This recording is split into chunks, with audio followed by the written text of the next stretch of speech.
Adventures in time and space, told in future tense.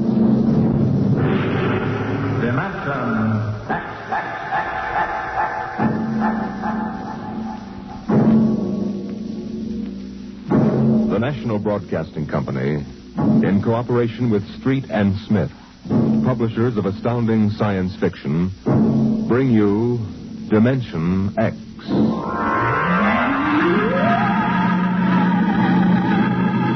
20 years had passed since the last of the giant migration ships had crashed to the surface of Mars, bearing its pitiful handful of survivors of the Earth Wars. 20 years of scratching at the stubborn Martian soil. 20 years of trying to devise new solar engines that would use the strange fuel they found on Mars. 20 years of longing, of turning eyes toward the green Earth as it hung on the horizon like a beckoning light. And now it was done. And the first new ship, built of shining Martian chromaton, had lifted bravely toward home with 3 men locked in its metal belly. Would they return to an Earth made barren by cosmic dust, to a blackened radioactive hell? Or would they find intelligence still alive on the scourged planet? What had 20 years of death and radioactivity done to our beloved Earth?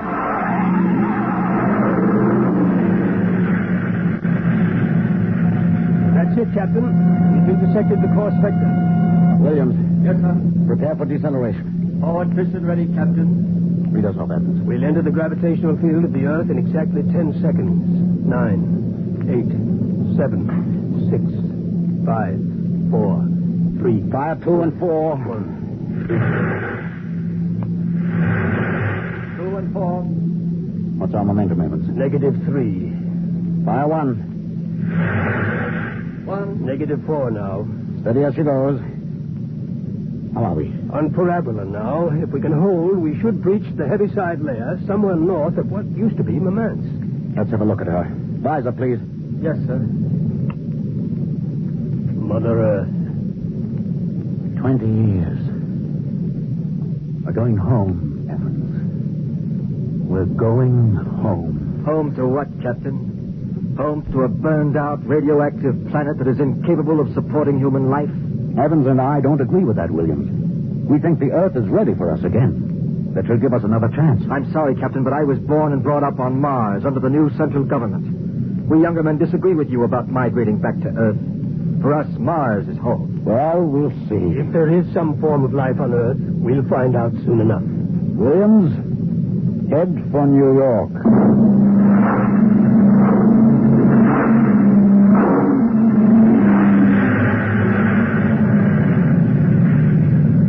Captain, you can barely see the top of the Atomic Trades building in the twilight. They never finished building it. Dark as a tomb. Slow to cruising speed. Cruising speed. It begins to look as if Williams is right, Captain. Not a sign of life on 4 continents. We'll make a radiation check and then head back for Mars. You agree with me, gentlemen? That for all practical purposes, the planet is dead? It's still my Captain. What is it? Am I going out of my mind? Look out that way to the west. Could that be? By heaven, it is. Those are lights. Turn the ship. Heading west, southwest. Full speed. Full speed. They are lights. Captain, it's a city, a whole blasted city lit up like a Christmas tree. Well, what do you think of your dead planet now, Williams? We shall see, Evans. Remember, the Commission wants evidence of life as we know it. Decelerate to -5. We're going to take her down. There's an open area just on the edge of the city. Yes, sir. Hold on, gentlemen. We're about to land.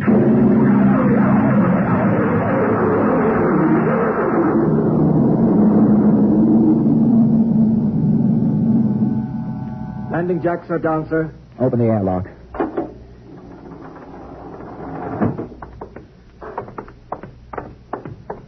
Close. All right, gentlemen. Before we go out, security at all times.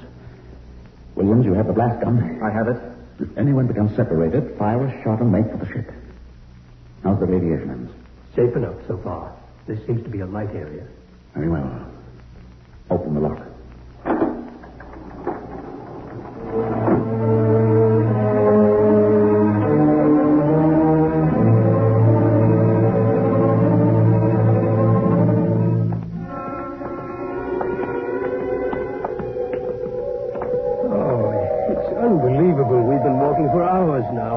Soul to be seen. There must be someone. How do you explain the lights? I don't know. Municipal building. Shall we have a look here, sir? Possibly the records might contain some clue. Good idea. Keep your weapons ready.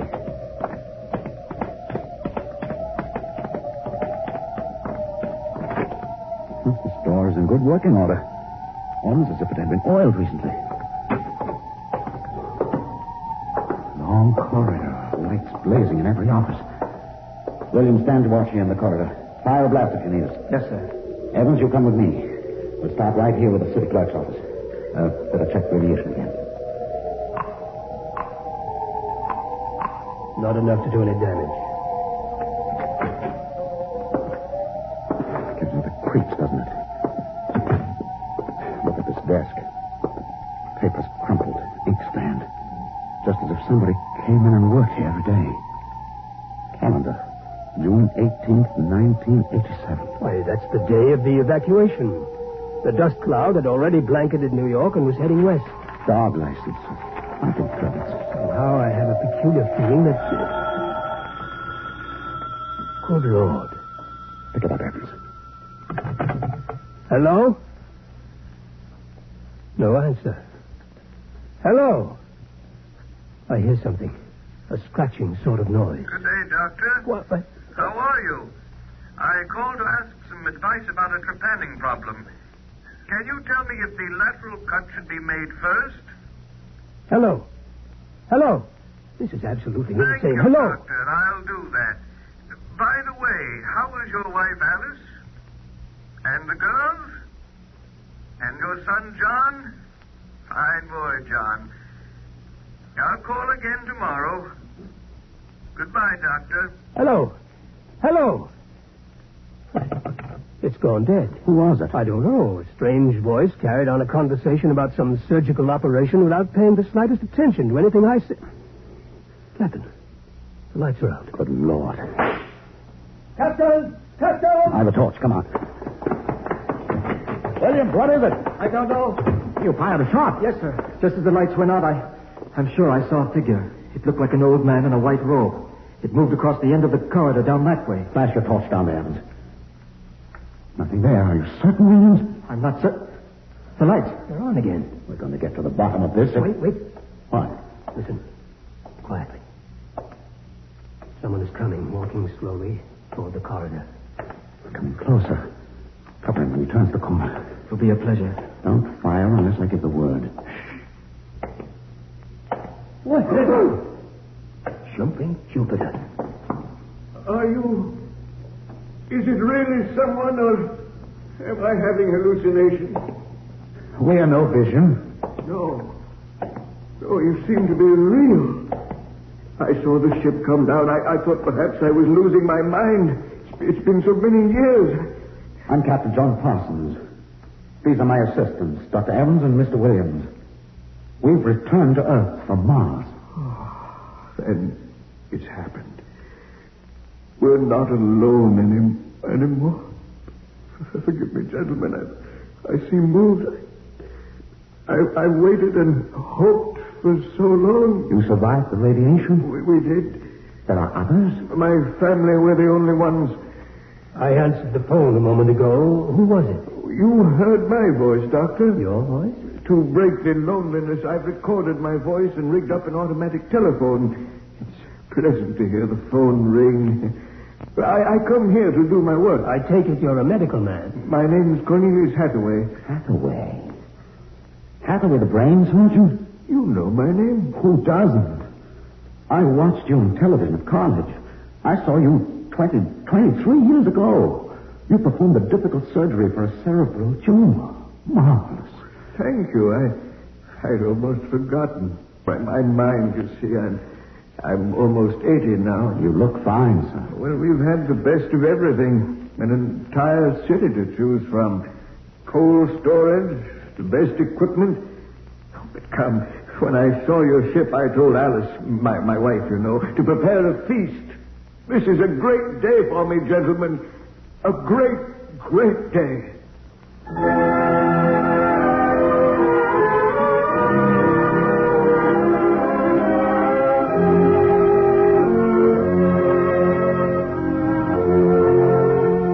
This is my wife, gentlemen. Alice, Captain Parsons, Dr. Evans, and Mr. Williams. How do you do, Mrs. Hathaway? Now, if you'll follow me, gentlemen, we'll meet my children.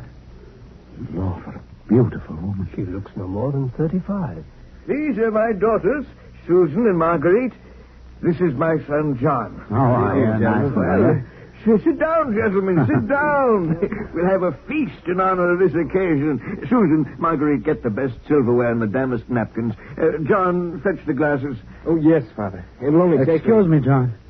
Sir? How old are you? 23, sir. Thank you. Now, if you'll excuse me. What is it, Captain? Something wrong? Nothing except that it's impossible. You see, Dr. Hathaway's son was already in college when I started. That would make him at least 45.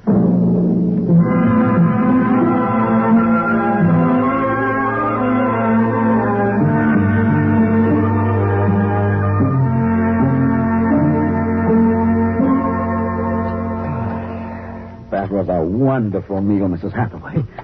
Doctor, your wife is an exceptional woman. Thank you, sir. How would you gentlemen like some fresh gingerbread with your coffee? I baked it this morning. Oh, wonderful. Smell that, Evans? Oh, it's like coming home, Mrs. Hathaway. We enjoy having you here. Mrs. Hathaway, may I compliment you on your having preserved your youth and beauty so well? Thank you. We have had no worries here, no competition. Only the things we need for material comfort. Parsons and I were wondering, Dr. Hathaway, if the radioactivity had any effect in preserving tissue. Your children all look so young, too. It is possible, gentlemen, of course. Radiation does strange things to living tissue. Alice, could we have some champagne? Of course. I'll only be a moment. An amazing woman. Did you ever see such grace? Such complete relaxation. It doesn't seem quite natural. I beg your pardon, gentlemen? Captain Parsons was just about to ask how you and your family managed to escape, Dr. Hathaway. You were very fortunate. I was working in the Sierra Mountains at the time. I had a lead-lined laboratory where I did X-ray research on my pet project. And what is that, sir? The study of machines as they relate to human function and the corollary of... Well, to continue, when the dust cloud covered America, we remained in the laboratory, well supplied with food and water. Later, when the radiation permitted, we made our way east, back to our old home in the hopes of finding other survivors. But by that time, every living creature had been evacuated to Mars. We were stranded. The migration ships didn't wait for stragglers. That's true. My father and I were on the last rocket out of New York. I've always loved this old house. But the loneliness of those first years... At least you had your wife and children. Yes. Yes, I had my family. If it were not for them, gentlemen, I assure you I would long ago have put a bullet in my head. Here we are. Champagne, Captain? Oh, thank you, Mrs. Hathaway. May I propose a toast? Oh, let me. Gentlemen, to Earth. To Earth. Earth. May she never be a stranger to man again. Hathaway, what is it? Nothing really. It's just a rather sharp pain in the chest. I think you should lie down, Doctor. Yes. Perhaps you're right. Let me help you. No. John and Susan will help. Of course, Father. Why don't you gentlemen go out on the porch, enjoy the air? I'll see you all in the morning. Good night, Doctor. Good night. Come, John. Yes, Father.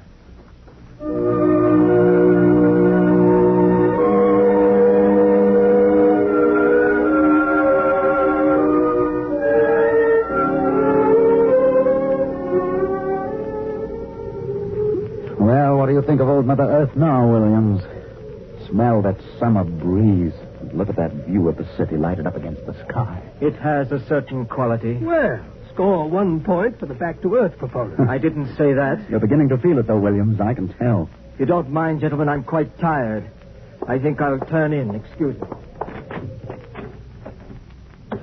Well, Captain, Well, what? what do you make of all this? I don't know what you mean. This Hathaway and his family. There's something strange and unnatural going on here. I can sense it. I think you're reading things into it, Evans. So, perhaps. Well, I'll turn in too. Are you coming? In a moment, I want to smoke a cigarette. Beautiful view. What? Is it not? I didn't hear you come out. How is he? Resting. I've never seen him this bad. Yes, he's an old man. I'm sorry, but the difference in your ages is so apparent. You must have been married very young. My husband is a very great man, Captain. It's too bad there was no one to appreciate him. Once, he wired the whole city with sound speakers, and when he pressed a button, the whole town lit up and made noises, as if 10,000 people were living in it. He must have been very lonesome for people. Although with a woman such as you, I don't understand. Perhaps one day you will understand. Good night, Captain. Good night, Mrs. Hathaway.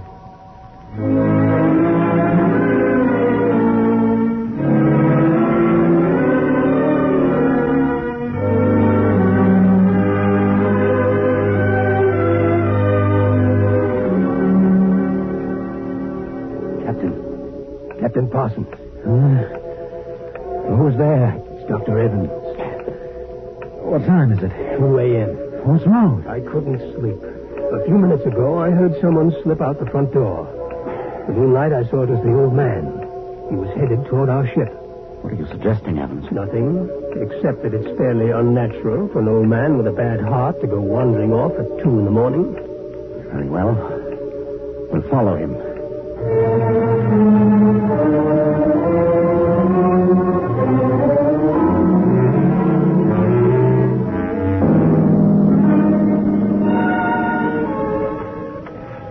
See him yet? No. Look, ahead there on the hillside. Is that Hathaway kneeling in the moonlight? Yes, I think so. Can we get closer? Let's head for that clump of bushes. This is far enough. What do you suppose he's doing there? What are those things on the ground? Good Lord. Those are grave markers. 4 of them. You're right. Seems to be praying over them. Listen. Do you forgive me for what I've done? I had to do it. I was so terribly lonely. You do forgive me, don't you? Yes, I feel you do. I'm glad. I think perhaps I can rest now. I think He's having another attack. Come on. Hathaway! Dr. Hathaway. Raise his head, Evans. His lips are moving. What is it, Doctor? Lean closer. I'm sorry I had to spoil all of this. I've expected it for some time. We'll fix you up. No, this is the end for me. It really doesn't matter. Except for them. What about them, Hathaway? You suspected, didn't you? Yes, I suspected, but I couldn't believe it until now. Do they know? No, they wouldn't understand. I wouldn't want them to know, ever. The Earth... Don't try to talk. The Earth is so fair. Doctor. He's dead, Captain. He knew it was the end this time. Yes, he knew. What was it he meant about your suspecting? Light a match, Evans. Look on those 4 grave markers and tell me what you see. Good Lord. Well? Alice Hathaway, Marguerite Hathaway, Susan Hathaway, John Hathaway. Died July 1987. But that's 20 years ago. If these markers are correct, then who are those others? Can't you guess, Evans? Can't you guess?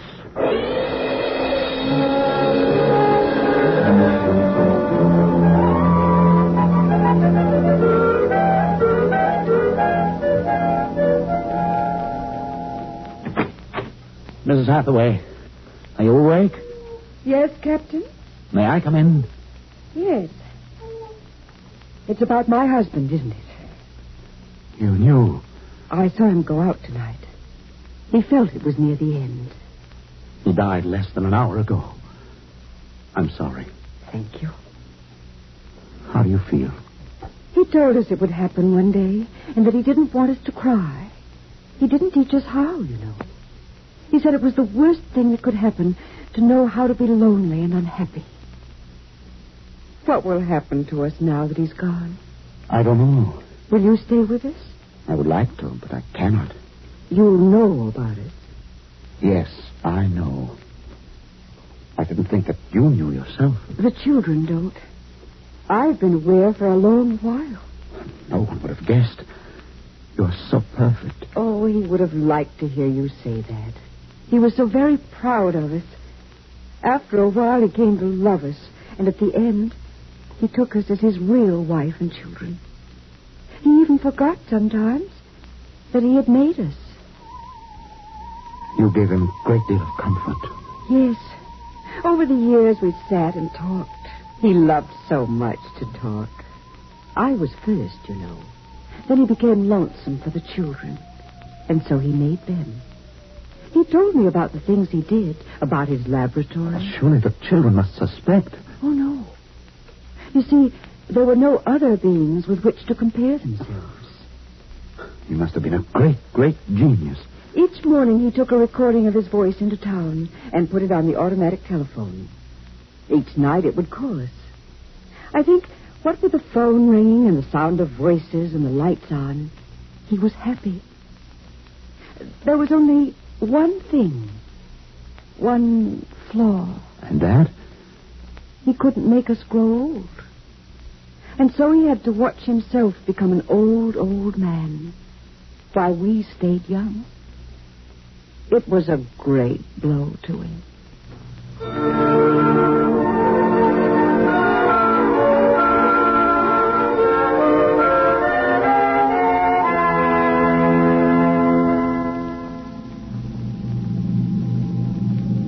And so we commend the body of this man, Cornelius Hathaway, to his Maker. Ashes to ashes, dust to dust returning. Amen.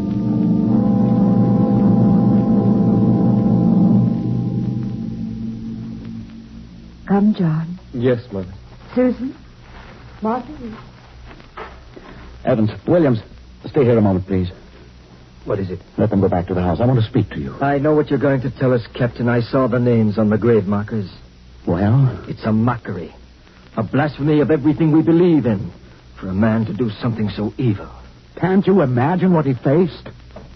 Can't you imagine what it must have been like to have watched his wife and children die slowly of radiation burns?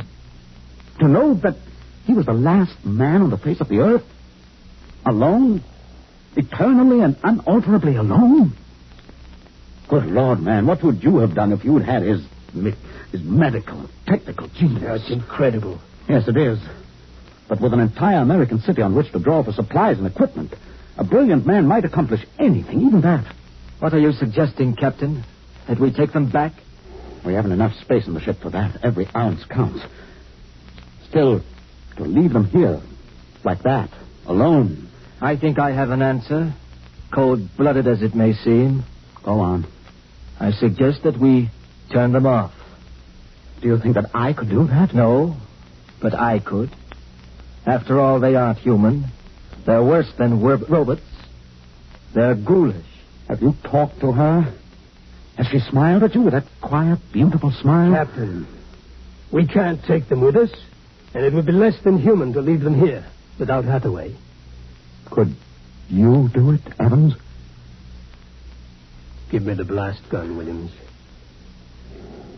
We'll wait in the ship. Take off in half an hour. Half an hour.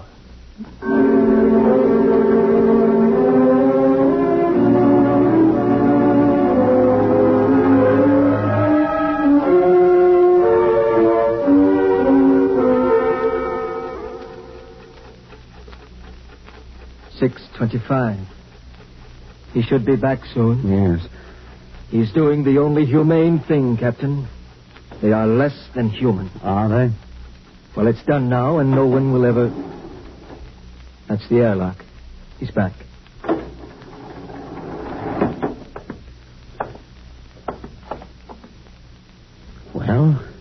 Here's your gun. Did you do it? When I entered the house, she looked at me with those fine, intelligent eyes. I couldn't do it. It would be murder, cold-blooded murder. I prayed you wouldn't be able to do it. There will never be anything as fine as they are. Built to last 200, 300, perhaps 1,000 years. Well, get the course in the integrator, Williams. We'll take off in 20 minutes. I should be back by then. You're going out, sir? I'm going to say goodbye.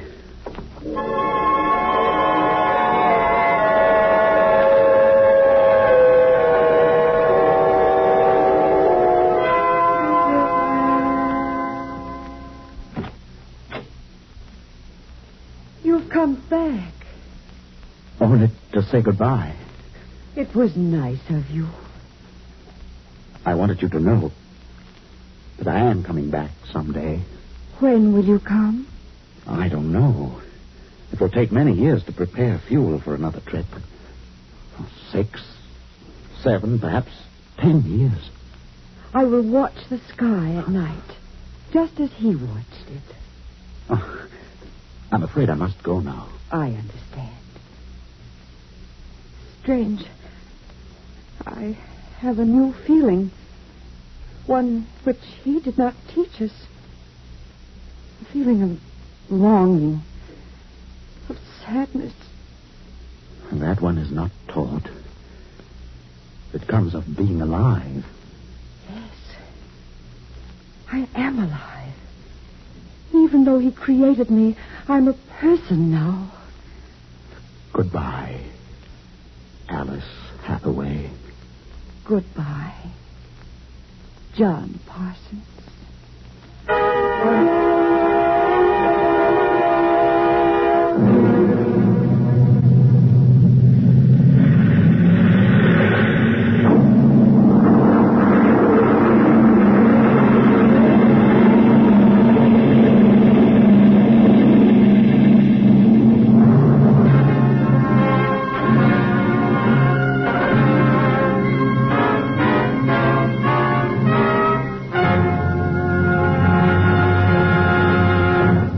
You have just heard another adventure into the unknown world of the future.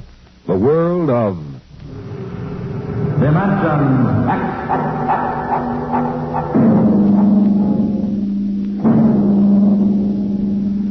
When the time comes for man to explore the universe, to deal with the strange inhabitants of other worlds, there will be much to remember.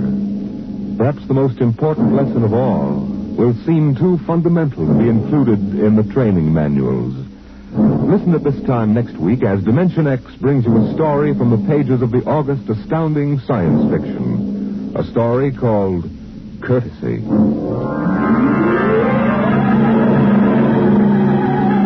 Dimension X is presented each week by the National Broadcasting Company in cooperation with Street and Smith, publishers of the magazine Astounding Science Fiction.